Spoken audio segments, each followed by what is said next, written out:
Vamos a platicar como todos los viernes con nuestro colega, compañero y amigo Andrés Oppenheimer. ¿Cómo estás, querido Andrés? Buenos días.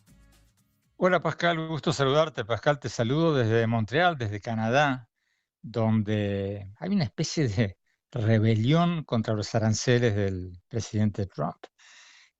Como sabes, hace pocos días Trump impuso un arancel adicional del 50% a productos canadienses como los autos, las partes de automóviles, bebidas alcohólicas, lácteos, varios otros productos. Y acá, Pascal, en Canadá, los ánimos están súper caldeados. Canadá, como tú sabes, está siguiendo una política muy diferente a la de México. Eh, Está siguiendo una política mucho más agresiva que la cabeza fría que ha venido aplicando México, y Canadá tomando medidas retaliatorias muy severas contra los productos de Estados Unidos. Fíjate, por ejemplo, Pascal, que aquí tú vas a un restaurante, pides un vino de California y no hay, porque casi todas las provincias, incluyendo Quebec, donde estoy en este momento, prohibieron las bebidas alcohólicas de Estados Unidos. Aquí las bebidas alcohólicas se venden en lugares manejados, controlados por el Estado o por los estados provinciales, y por una medida obligatoria de los estados, o sea, no por voluntad de los dueños de las bodegas, sino por medidas del gobierno estatal, boicotearon las importaciones de bebidas alcohólicas de Estados Unidos. Y tú vas a un restaurante y pides un vino de California, no hay. Y lo mismo ocurre con varios otros productos. Eh, y hay una especie de, te decía al principio, de rebelión popular, porque si tú miras las encuestas, más de un 62% de los canadienses están a favor de medidas retaliatorias. O sea que si Estados Unidos pone un arancel, Uh-huh. poner un arancel a las importaciones de Estados Unidos, que lo han hecho, y hoy, por ejemplo, se informó que en el último año las importaciones de Canadá de autos de Estados Unidos cayeron un 22%, porque así como Canadá está dejando de importar bebidas alcohólicas de Estados Unidos, también dejaron de importar autos. También hay un Oye, boicot querido a los Andrés, veía viajes yo a Estados una Unidos. encuesta muy interesante de Pew hace unos días diciendo que por primera vez en la historia, desde que hay ese tipo de mediciones, China es mejor visto en Canadá y en México que Estados Unidos. Sí, sí, sí, sí.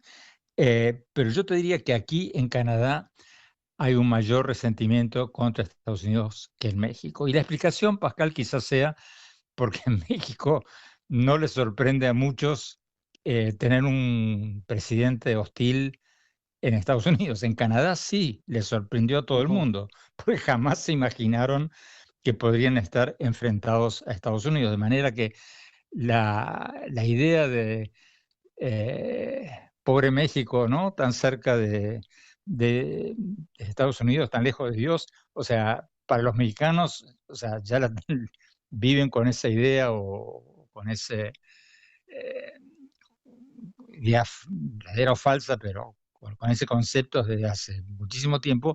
Pero los canadienses siempre se consideraron hermanos de Estados Unidos y de repente se encuentran peleándose con su hermano o con su mejor amigo. Y yo creo que eso está resultando en una reacción mucho mayor. Boicots, no solo de las bebidas alcohólicas que te comentaba recién y las importaciones de autos, también hay un boicot de viajes a Estados Unidos. El turismo de Canadá a, a Estados Unidos se desplomó, cayó en más de un 25% el último año. Simplemente los canadienses no están yendo tanto como antes a Estados Unidos. Mira, la cifra que estoy viendo, el Washington Post reveló esta semana que el turismo canadiense a Estados Unidos cayó de 29 millones de viajes, perdón, de 39 millones de viajes en 2024 a 29 millones de viajes en 2025. O sea, se desplomó. Eh, y eso sumado a los boicots que te comentaba recién de las bebidas alcohólicas, de las compras de autos de Estados Unidos y varios otros productos. La gran pregunta es, ¿quién, quién está siguiendo la estrategia adecuada? Porque aquí también hay un debate, Pascal. Hay quienes dicen que en realidad México está teniendo una política mucho más acertada y que lo que le conviene a Canadá no es pelearse abiertamente como lo está haciendo, sino esperar por lo menos hasta noviembre, hasta las elecciones de noviembre, con la esperanza de que los demócratas recuperen el Congreso y que entonces el Congreso tenga una voz más importante en temas de comercio y que de alguna manera se pueda llegar a reducir estos aranceles. Y otros que dicen que no, que hay que redoblar la apuesta eh, y tomar medidas retaliatorias para que Estados Unidos se siente en la mesa y para poder negociar desde una posición de mayor fuerza. Por ahora, Pascal, están ganando quienes piden medidas retaliatorias, aunque si tú escarbas un poquito más, también hay una cierta reticencia del gobierno central, del primer ministro Mark Carney, porque los que están pidiendo estas medidas retaliatorias con mayor énfasis son gobiernos que siempre amenazan con separarse de Canadá, como el de Alberta, como el de Quebec. Entonces el gobierno central teme que si toma esta bandera muy entusiastamente de las medidas retaliatorias, de una posición más agresiva contra Estados Unidos, eso le Le va a están dar, dando la razón. sí, o por lo menos le va a dar munición política a los Exacto. separatistas de estas regiones.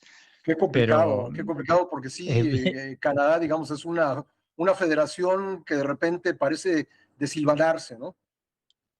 sí, pero lo interesante, Pascal, es que por ahora están poniendo el pie en el acelerador y siguiendo adelante con medidas retaliatorias. Vamos a ver quién termina teniendo la razón o siguiendo la estrategia más efectiva, ¿no? Si quienes Sí. abogan por la cabeza fría o por redoblar la apuesta. Por ahora están ganando aquí en Canadá los que están redoblando la apuesta. Bueno, pues interesante que estés en ese momento en ese país y te toque observar, perdón, observar de primera mano este tipo de reacciones. Gracias, Andrés, te mando un abrazo. Gracias, Pascal. Buen fin de semana. Gracias, un abrazo, Andrés Oppenheimer.